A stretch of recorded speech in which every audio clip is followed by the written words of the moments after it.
ada kendala sedikit jaringan. Kak RTS Yulia Putri ini lahir di Jambi tanggal 19 Juli tahun 2000 dengan alamat Jalan Haji Badar, RT 23 nomor 75 Pasir Putih, Jambi. Kemarin tapi agak mungkul, sertifikat mungkul. Riwayat pendidikan di TK Kumala Bayangkari tahun 2006 sampai 2007, SD Negeri 43 Jambi, SMP S Dharma Bakti 3 Jambi, dan SMK Negeri 2 Jambi, dan sekarang sedang menempuh pendidikan di Universitas Jambi. Hobi menulis, kesenian, dan juga traveling. Untuk informasi lebih lanjut bisa berkontak beliau di 0896 4345 0823 atau di IG Ratu Mas Yulia 19. Baik, langsung saja kita sambut pemateri kedua kita, Kak RTS Yulia Putri. Dipersilakan.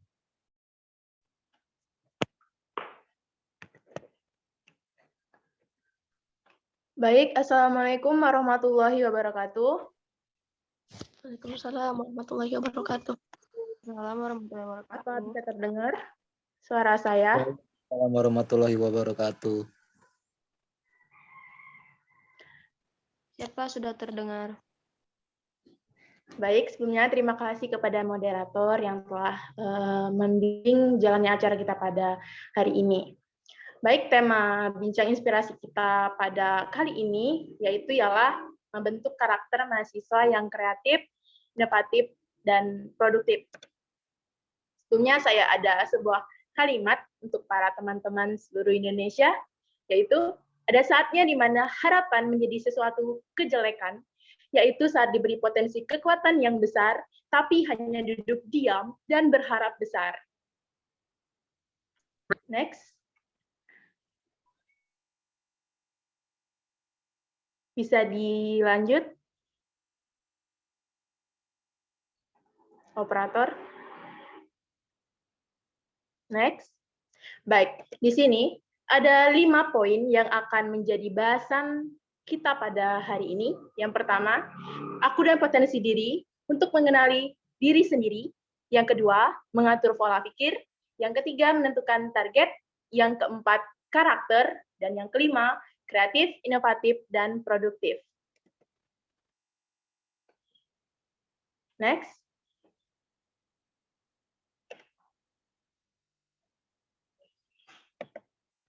Baik, teman-teman sekalian, sebelum kita lebih lanjut membahas atau mengulas topik pada hari ini, poin pertama yang harus menjadi PR bagi diri kita pribadi ialah mengenali diri kita sendiri.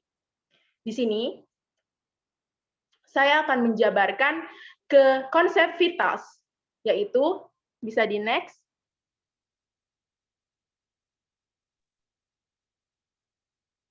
Nah, konsep vitas ini terdiri dari value, interest, temperament, around the clock activity, life mission, and strength atau kekuatan. Konsep pertama itu tentang nilai. Di sini, hal yang perlu kita ketahui untuk mencapai 3 aspek, kreatif, inovatif, dan produktif, kita harus mengenali nilai apa yang ingin kita raih atau harapan apa ke depannya yang ingin kita tuju. Setelah kita mengetahui nilai-nilai atau value di dalamnya, kita akan mengetahui konsep-konsep minat yang ada di dalam diri kita.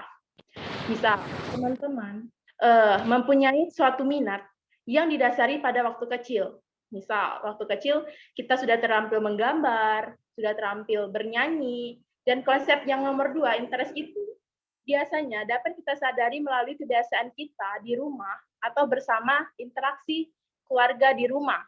Berarti sejak kecil, sebenarnya konsep minat itu telah ada di diri kita. Namun, yang kebanyakan kitanya tidak menyadari hal tersebut. Jadi, melalui nilai dan minat, kita harus menggali apa sih sebenarnya potensi yang ada di dalam diri kita. Misal, saya, waktu kecil, mungkin saya ada minat terhadap seni. Di situ ditandai dengan kebiasaan kita waktu kecil, kebiasaan saya waktu kecil, cenderung lebih melakukan kegiatan-kegiatan yang bersifat seni. Misal menyanyi dan menggambar dan sebagainya. Dan hal ini perlu kalian pelajari sejak dini, yaitu dari diri sendiri. Yang ketiga, kita harus mengetahui bagaimana temperamen atau emosi kita. Kita ini orangnya seperti apa sih? Nah, biasanya kita tidak mengetahui konsep nomor 3 ini jika dari diri pribadi. Alangkah baiknya temperamen atau emosi ini dapat kita lihat atau kita nilai atau kita ambil dari penilaian-penilaian orang lain terhadap kita. Bagaimana sih emosi kita?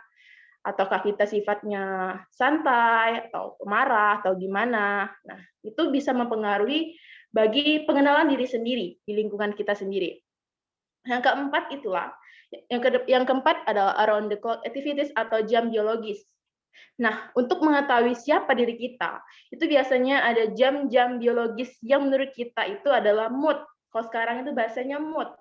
Nah, saat kita ingin berpikir untuk merenung, siapa sih aku? Nah, biasanya ada jam-jam tertentu nih, misalnya malam, kalian bisa bedah-bedah apa sih seharusnya aku nih tujuannya apa, diri aku ini fashionnya di mana, dan sebagainya. Yang kelima adalah konsep life mission. Di sini adalah misi dan tujuan yang berarti. Hal ini penting untuk kita sadari diri sendiri, karena kita yang memiliki tujuan bagi diri sendiri, dan juga misi bagi lain.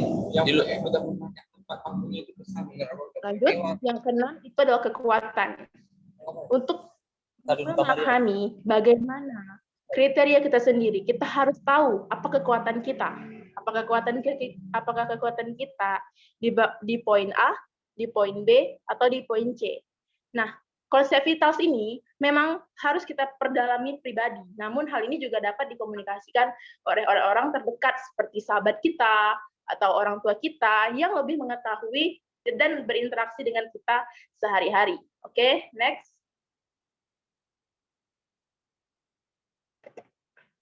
Bisa di next.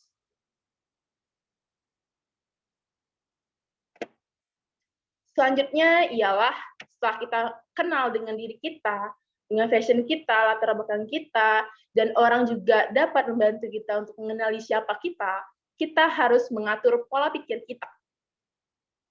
Next. Yang pertama, hal yang harus dimiliki calon mahasiswa ataupun mahasiswa ialah positif, new, adventure, and optimis. Di sini, poin positif ditandai dengan pelajari setiap pikiran negatif. Nah, langkahnya nih, kita sudah mengetahui fashion kita. Jadi sekarang bagaimana cara kita mengaplikasikan pola pikir kita terhadap orang banyak tentunya. Jadi setiap informasi ataupun segala interaksi yang kita temui di luar ataupun di sekitar lingkungan kita, kita harus mengetahui sifat positif dari informasi tersebut. Dan kita harus membuang sifat-sifat negatif yang itu memang tidak merupakan bukan kriteria mahasiswa yang kritis. Di mana jika kita menerima hal-hal baru, namun kita hanya mengambil sisi negatif, itu sangatlah tidak logis. Dan selanjutnya, itu adalah pelajaran hal baru. Di sini, untuk menjadi pola pikir yang luas, kita harus mempelajari hal-hal baru, interaksi dengan sosial, wadah, organisasi, ataupun forum, dan kita harus memilah apa saja hal-hal yang dapat membantu meningkatkan pola pikir kita yang lebih luas. Bagaimana sih menjadi orang yang memang banyak disukai orang karena sifat kita atau pola pikir kita yang memang luas dan juga dapat diterima dan tidak memihak saat kita berada di organisasi ataupun interaksi sosial. Dan selanjutnya itu adalah adventure, memiliki sifat petualang saat menyerap hal baru. Jadi poin adventure ini melatih kita bagaimana saat kita berusaha untuk mengenali diri kita, untuk memberitahukan siapa kita, itu kita mampu menyerap poin-poin positif ataupun saran-saran dari orang lain terhadap kita. Jadi bukannya tidak bagus menerima kritikan tentang dari orang kepada kita, itu malah membuat kita lebih positif, lebih kuat, dan lebih menjadi seseorang yang memang sudah pada sudah pada integritasnya. Dan selanjutnya itu adalah latih diri untuk tetap titik optimis. Di sini maksud optimis ialah setelah kita banyak berinteraksi, kita memiliki sifat titik optimis, yaitu adalah memperoleh suatu tujuan ataupun capaian. Misal, dalam suatu organisasi, kita melihat kakak tingkat kita atau adik tingkat kita mempunyai target yang telah dicapainya.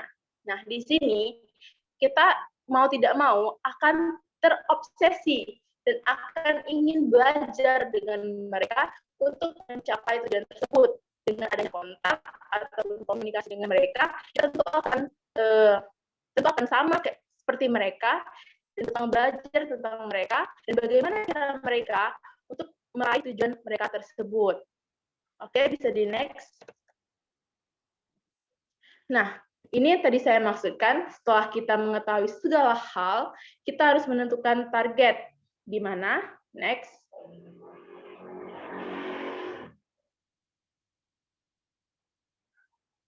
Di mana hal ini akan dilandasi oleh motivasi, yang dimana hal ini sangat banyak sekali motivasi atau motivator yang ada di ranah televisi atau sosial media, yang ini sudah menjadi langkah kita untuk membantu bagaimana menjadi mahasiswa yang kreatif, inovatif, dan produktif.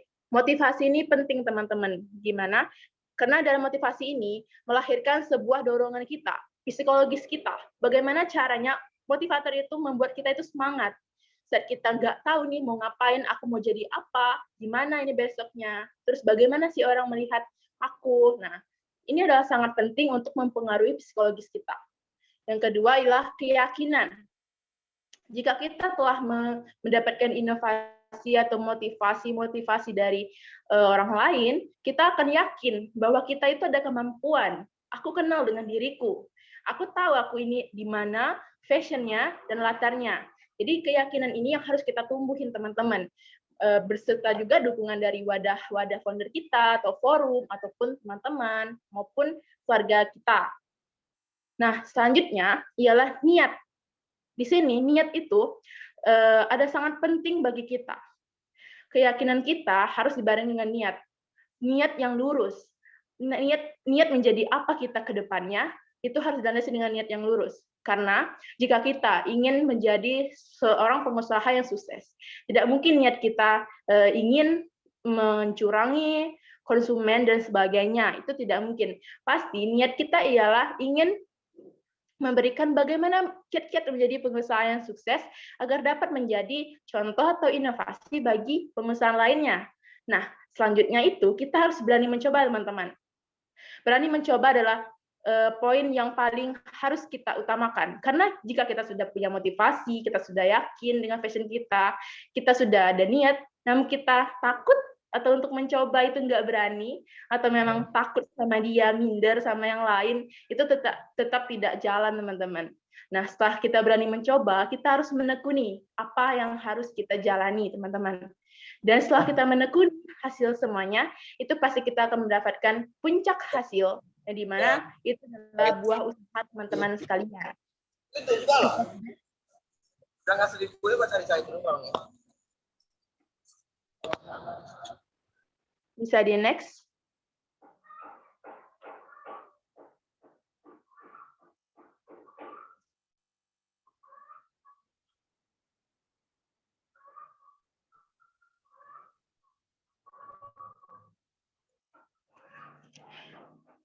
Nah, saya akan membacakan sebuah kutipan dari Soekarno yang di mana menaklukkan ribuan manusia mungkin tidak disebut pemenang, namun menaklukkan diri sendiri disebut penakluk yang brilian.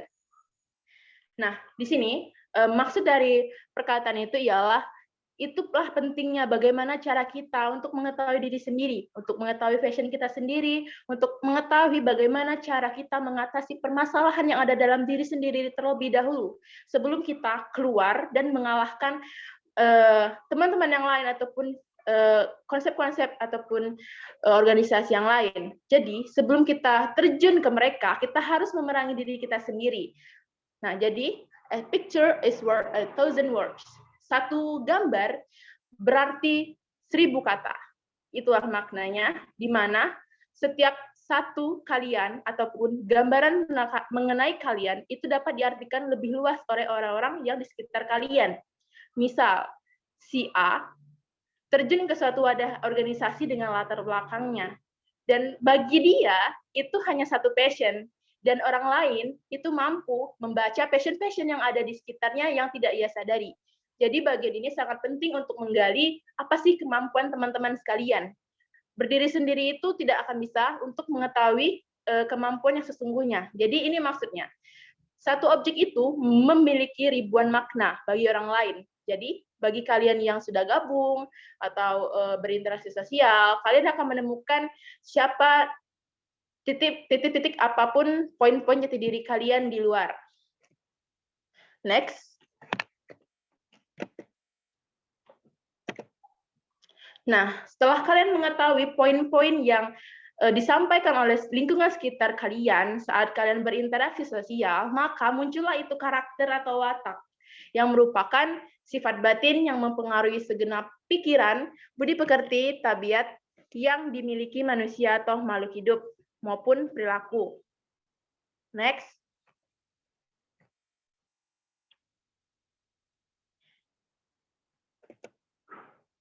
Nah, disinilah yang dimaksud dengan pembentukan karakter bagi mahasiswa yang dipengaruhi oleh keluarga atau rumah 60%, masyarakat 10,15%, dan satuan pendidikan 25-30%. Dari pengenalan diri sendiri, kita akan beranjak kepada karakter, ya, di mana karakter ini dipengaruhi oleh keluarga atau rumah. Menjadi pengalaman pribadi, misalnya saya di lingkungan keluarga atau rumah dididik untuk menjadi seorang yang memang dapat tumbuh di mana saja. Itu maksudnya ialah dididik untuk menjadi pribadi yang lebih mandiri dan mampu menjalani apapun itu tanpa harus mengeluh. Nah, di sini ada pembentukan karakter keluarga. Ada juga di samping itu pembentukannya memang dididik secara halus atau manja atau tidak dituntut apapun, dan juga memang sistem pendidikannya di keluarga itu memang keras, tegas, dan juga mendidik gitu. Mendidiknya itu seperti harus mencapai satu tujuan yang tertentu seperti itu. Jadi konsep pendidikan karakter itu dipengaruhi oleh keluarga terutama. Karena seharian itu kita banyak dihabiskan di rumah, dari kecil sampai dewasa, itu lebih dekat dengan keluarga. Yang kedua itu ialah satuan pendidikan. Nah, dari sekolah dasar, mungkin dari taman kanak-kanak, sekolah dasar, menengah, maupun sampai kuliah, kita tetap berpengaruh bagi lingkungan pendidikan. Nah, maksudnya apa sih, Kak, ini satuan pendidikan itu mempengaruhi karakter? Nah, pempengaruhan karakter dalam satuan pendidikan ini ialah bagaimana cara kita membawa diri kita di pendidikan tersebut. Misal, di SMP saya sendiri. Misalnya, gimana cara kita untuk membawa diri kita di lingkungan sekolah yang baru gitu. Nah, dulu pengalaman saya, sekolah swasta itu berdekatan dengan sekolah negeri misalnya. Nah, ada pengaruh-pengaruh yang memang kebanyakan kita tidak bisa menghindari hal itu dari teman-teman. Pasti kita membandingkan, wah enak ya yang di negeri, wah enak ya kayak gini, ya aku harus gimana gitu. Nah, dalam satuan pendidikan yang telah kita tempuh, kita harus pandai menyesuaikan diri. Apa yang negatif itu tidak akan kita lakukan, apa yang positif itu akan kita serap. Nah, dalam masa SMP, itu kenapa saya menjadikan contoh? Karena masa SMP ialah masa bagaimana cara kita menemukan jati diri. Kita banyak bertemu teman-teman yang mungkin perilakunya nakal atau sebagaimana. Nah, itu tentu mempengaruhi karakter kita, di mana kita tumbuh di satuan pendidikan yang seperti itu. Namun kembali ke kita, bagaimana cara kita membawa sifat kita, ya seperti siswa. Saya sendiri ini siswa, dan saya tidak mempengaruhi karakter-karakter teman-teman ataupun lingkungan di satuan pendidikan. Misalnya ada yang ngajak bolos, ada yang ngajak apa gitu. Nah, itu tergantung diri kita. Nah, selanjutnya itu adalah masyarakat tempat kita tinggal. Nah, biasanya ini sangat mempengaruhi karakter kita nih teman-teman. Misalnya di masyarakat mohon maaf, misalnya masyarakat di perdesaan atau di kampung kita, itu biasanya lebih mengulik tentang sosial kita, karena mereka itu hidup bergotong royong, simpatik, dan sangat memang unik gitu, konsep masyarakat yang tinggal di wilayah itu. Nah, apabila kita tinggal di daerah yang mungkin lebih ke kota, itu biasanya lebih ada tipikal, apalagi jenis-jenis yang biasa-biasa aja. Jadi itu kita juga terbawa suasananya biasa-biasa aja.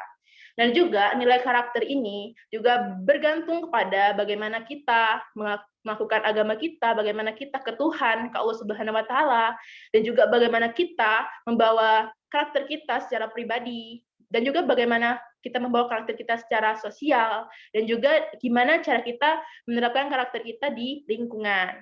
Oke, next.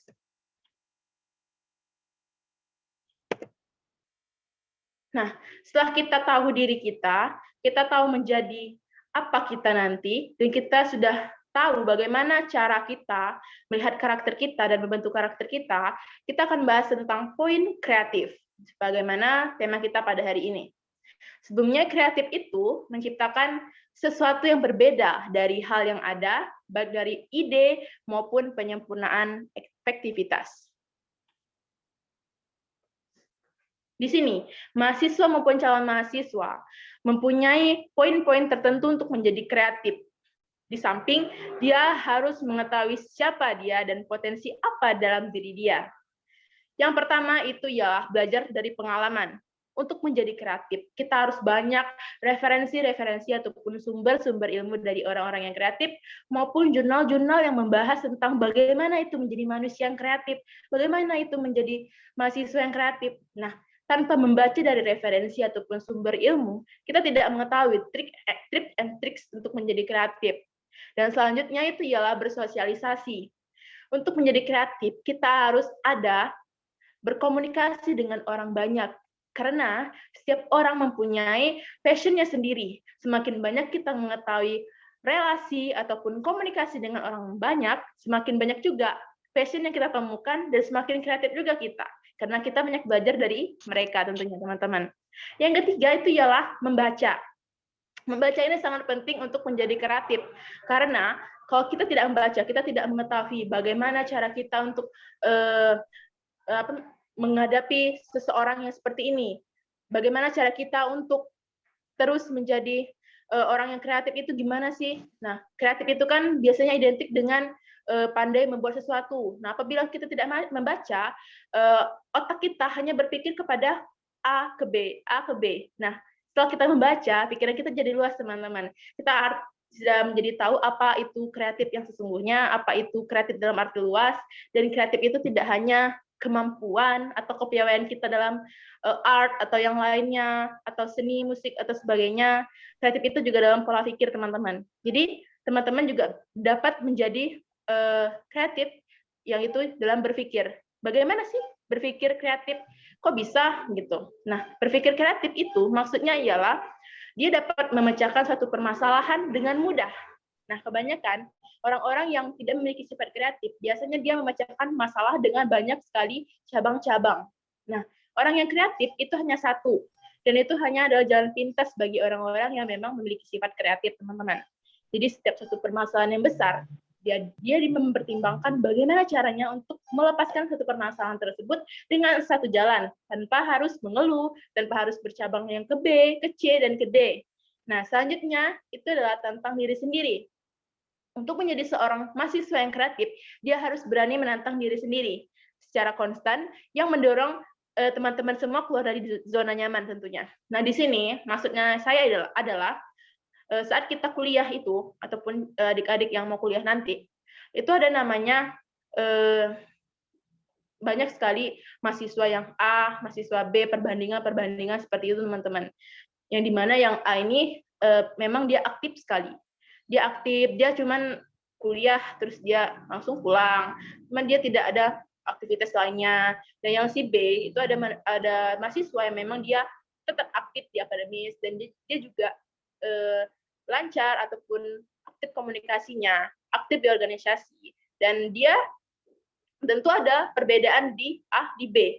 di sini kita harus mencoba keluar dari zona nyamannya teman-teman untuk menjadi sesuatu yang kreatif.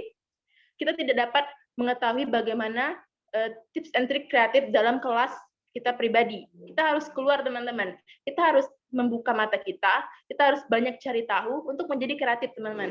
Nah, di sini yang dimaksud dari zona nyaman kita, itu adalah yang tadi, kita hanya menyimak teori tanpa kita harus berpikir kreatif selanjutnya. Nah, itu namanya mahasiswa yang tidak kreatif, maksudnya. Terus, bagaimana, apa sih dampaknya yang menjadi kreatif? Saat kita mengenyam pelajaran dari dosen di bangku kuliah, kita tidak hanya mencatat, namun kita juga berpikir kreatif melalui pola pikir kita yang kreatif. Nah, meskipun kita tidak kreatif dalam segi yang lainnya, cukup menjadi pola pikir yang kreatif aja, itu sudah menjadi poin plus bagi teman-teman. Next. Nah, kalau kita sudah kreatif, kita itu mudah melakukan apa aja, teman-teman. Kita diminta menjadi pembicara, atau kita menjadi pelaku, ataupun kita menjadi apa saja itu, kita pasti kreatif. Karena orang kreatif itu tidak memerlukan hal-hal yang memang bagi mereka itu monoton. Nah, seperti itu, teman-teman. Nah, setelah kreatif, itu akan muncul itu adalah inovatif. Orang yang kreatif pasti inovatif, karena inovatif itu adalah usaha seseorang dengan mendayagunakan pemikiran imajinasi untuk menghasilkan ide baru. Nah, orang yang kreatif idenya, orang yang kreatif keterampilannya, itu pasti menjadi inovasi bagi teman-temannya sekalian yang di kampus, itu seperti contohnya, yang dimana pasti dalam suatu organisasi atau suatu kelas, mereka ini biasanya orang-orang inovatif ini menjadi penyalur ide. Misalnya nih, suatu tugas yang diberikan oleh dosen ataupun guru, itu sangat sulit dipecahkan bagi teman-teman yang lain. Namun orang yang kreatif dan inovatif ini pasti dengan cara dia itu mudah saja untuk memecahkan tugas-tugas yang diberikan itu, teman-teman. Nah, di sini ada hal-hal yang mempengaruhinya. Kenapa sih? Kok dia ini mudah banget sih memecahkan permasalahan yang diberikan? Nah, alasannya dan rahasianya itu ialah mereka pasti melakukan yang pertama adalah riset. Orang yang melakukan riset, yang sering melakukan penelitian, pasti mudah untuk memecahkan permasalahan. Contoh yang dapat saya bagikan ke teman-teman itu adalah saya. Saya kebetulan adalah mahasiswa seni. Nah, terus waktu saya berorganisasi, saya bertemu teman saya yang jurusannya beda sama saya. Nah, saat itu ada suatu lomba yang mengatasnamakan jurusan dia, dan itu berbeda dengan konsep ilmu yang saya gunakan dong. Saya anak seni, dia anak penelitian, anak teknologi. Nah, waktu itu mereka mengajak saya untuk melakukan riset. Loh, emang nyambung nih? Ya nyambung, kita jadi mahasiswa harus kreatif, inovatif dong. Meskipun kamu anak seni, kamu juga harus bisa terjun yang lain dong. Kamu harus bisa belajar yang lain dong. Nah, saat itu saya belajar dengan mereka, bagaimana cara mereka melakukan riset. Oh, ternyata kayak gini ya, anak teknologi melakukan riset seperti itu. Wah, ide-idenya tuh muncul yang baru lagi gitu. Jadi hal-halnya itu nambah bagi saya itu enaknya. Terus yang kedua itu adalah kita jadi bergerak aktif, teman-teman. Karena kita sudah dapat relasi dari mereka, kita sudah tahu ilmu-ilmu lain, kita jadi aktif. Wah, enak ya ikut ini, wah enaknya nulis, wah enak ya riset. Nah, hal-hal yang tidak kita dapatkan di kelas, akhirnya kita dapatkan di luar kelas, teman-teman. Dan setelah itu, karena saya memang fashionnya beda, saya seni, mereka teknologi, awalnya memang saya gagal. Nah, inilah, orang inovatif itu harus berani gagal, teman-teman. Nah, saat itu saya gagal karena saya tidak menguasai bagian teknologi. Setelah berani gagal, saya memperbanyak motivasi, mengikuti pelatihan, mengikuti seminar, dan akhirnya saya diajak lagi nih gabung sama teman-teman yang lainnya yang di luar bidang ilmu saya untuk mengikuti, misalnya biasanya yang berkaitan dengan riset ini lombanya teman-teman itu karya ilmiah, teman-teman, karya tulis ilmiah. Nah, saya memperbanyak lagi motivasi saya, belajar lagi, akhirnya saya bisa menyetarakan dengan mereka gitu, meskipun passion ilmu pendidikan saya beda dengan mereka. Nah, akhirnya hal yang kami dapat itu adalah sebuah wadah diskusi. Nah, kamu sudah bisa nih untuk gabung gini seperti gitu misalnya. Alhamdulillah kita dapat ilmu dari mereka, dan sekarang saya menjadi tahu bagaimana cara menciptakan ide-ide baru di luar ilmu saya gitu teman-teman. Next. Nah, setelah kita banyak ikut misalnya lomba karya tulis ilmiah, banyak juga sih, kok kamu bisa sih ngikutin ini, kok bisa sih anak seni bahasnya ini, kok bisa sih anak seni bahasnya ini gitu, bahasnya teknologi, bahasnya pertanian. Loh, apa salahnya kan teman-teman? Karena kita sebagai mahasiswa itu harus mempunyai daya kreatif tinggi, karena mahasiswa itu maha bebas. Nah, jadi mahasiswa tersebut tidak hanya harus tuntut dengan satu bidang studi, karena dia juga bebas untuk mengetahui bidang-bidang studi lainnya. Dalam kreatif dan inovatif, maka muncullah sifat produktif bagi sebuah mahasiswa tersebut. Lalu, produktif ini apa sih teman-teman semuanya? Produktif adalah sebuah cara untuk mendapatkan hasil yang diinginkan dengan sedikit waktu dan sedikit usaha. Boleh di next?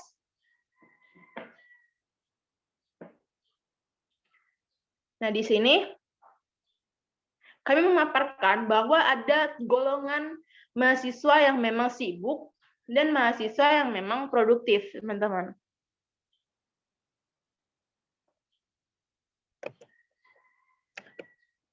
Operator bisa di next.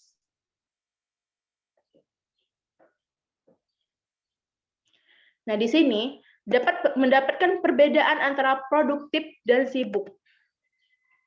Biasanya, mahasiswa yang sibuk itu tidak terkontrol apa sih tujuannya, apa sih visinya, apa sih karakter yang dia bawa, apa sih sebenarnya fashionnya.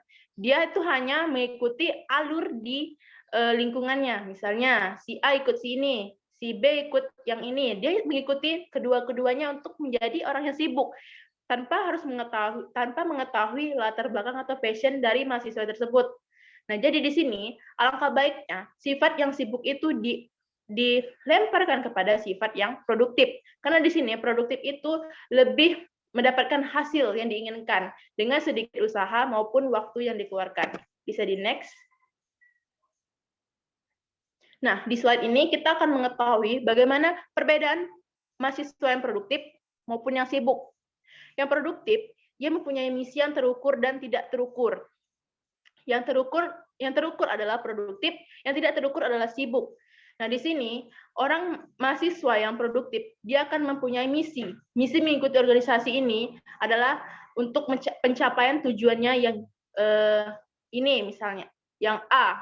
Dan orang yang sibuk itu tidak mengetahui maksud dan tujuan dia untuk mengikuti wadah tersebut. Yang kedua ialah prioritas yang berbeda. Orang produktif mengetahui prioritas yang harus didahulukan. Dan dia akan menyetarakan setiap prioritas. Misalnya dia bergabung ke 4 forum. Dia tetap menjadikan 4 forum itu menjadi prioritas dia. Sedangkan orang yang sibuk itu tidak mempedulikan atau biasanya cenderung ke satu prioritas. Misalnya dia mengikuti 4 kegiatan dan satu prioritas yang menjadi tujuan dia. Yang ketiga ialah antara pertimbangan dalam mengambil keputusan dan tidak memperhatikan pertimbangan. Orang produktif cenderung mengambil pertimbangan. Banyak sekali saran-saran ataupun langkah-langkah sebelum dia mengambil keputusan. Sedangkan orang yang sibuk itu dia tetap berani mengambil keputusan tanpa mempertimbangkan ke depannya atau mempertimbangkan nanti dampaknya apa. Nah, biasanya seperti itu teman-teman. Yang keempat itu adalah menganalisa tindakan atau tidak mengukur tindakan. Orang yang produktif biasanya itu menganalisa tindakan dia. Nah, kalau saya ikut yang ini, apakah berpengaruh pada dampak saya dalam kegiatan yang ini? Nah, apabila saya mengerjakan ini, apakah berpengaruh kepada yang pekerjaan saya satunya? Dan sedangkan orang yang sibuk itu tidak mengukur tindakan dia, sehingga dia melakukan tindakan ke semua penjuru yang dia tujukan untuk mencapai ya kegiatan-kegiatan yang dia inginkan tanpa memperhatikan dampak ke depannya. Yang kelima itu ialah menonjolkan hasil kerja.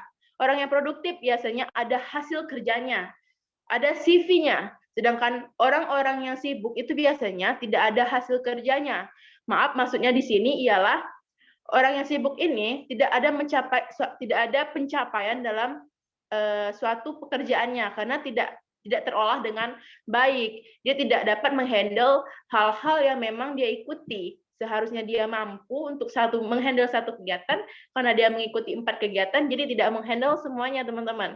Jadi alangkah baiknya kita akan mengatur pola kita untuk menjadi produktif ketimbang sibuk. Karena produktif ini, meskipun satu, teman-teman, dia dapat menonjolkan hasil kerjanya.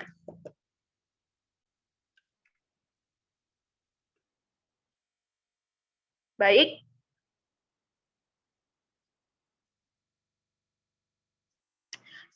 Saya akan kembali membacakan kutipan seperti R. Soekarno, merupakan motivasi yang memang memberi saya kekuatan dalam menjalani aktivitas sebagai mahasiswi, di mana belajar tanpa berpikir tidak ada gunanya, tapi berpikir tanpa belajar sangat berbahaya.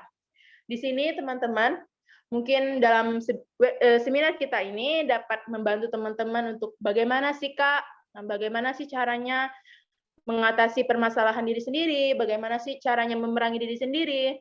Terus kalau kita tidak bisa memerangi diri sendiri itu bagaimana kita untuk mencapai tujuan kita. Nah, jadi itu pentingnya kita untuk mencari relasi-relasi, komunikasi, ataupun informasi-informasi yang memang membahas tentang membantu kita untuk mengetahui siapa kita dan untuk menjadikan kita mahasiswa yang lebih baik, seorang yang lebih baik, dan dapat diterima orang lebih baik. Dan yang terpenting itu adalah, teman-teman, jangan lupa berbagi.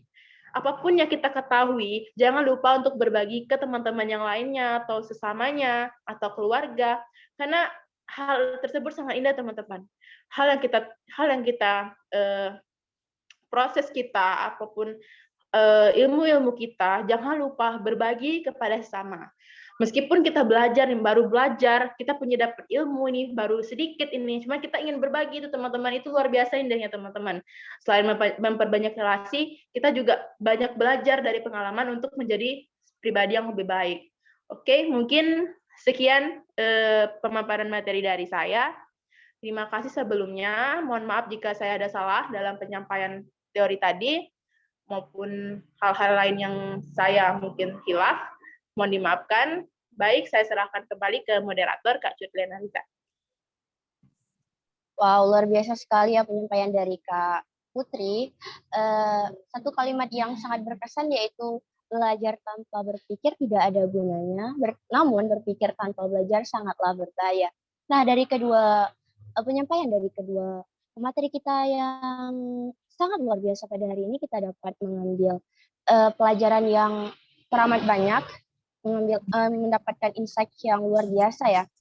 Dari kedua materi tersebut kita dapat mengetahui bahwa membaca itu sangat mempengaruhi pola pikir kita, kepribadian kita, dan masa depan kita. Juga relasi dan bagaimana cara kita mengenal diri sendiri.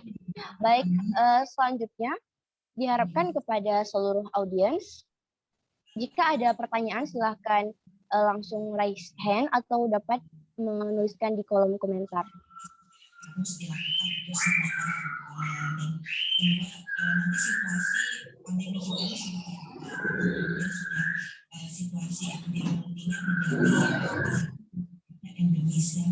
Ini juga artinya tidak semua daerah, hanya daerah-daerah tertentu. Silakan kepada audiens. Penyakit ini.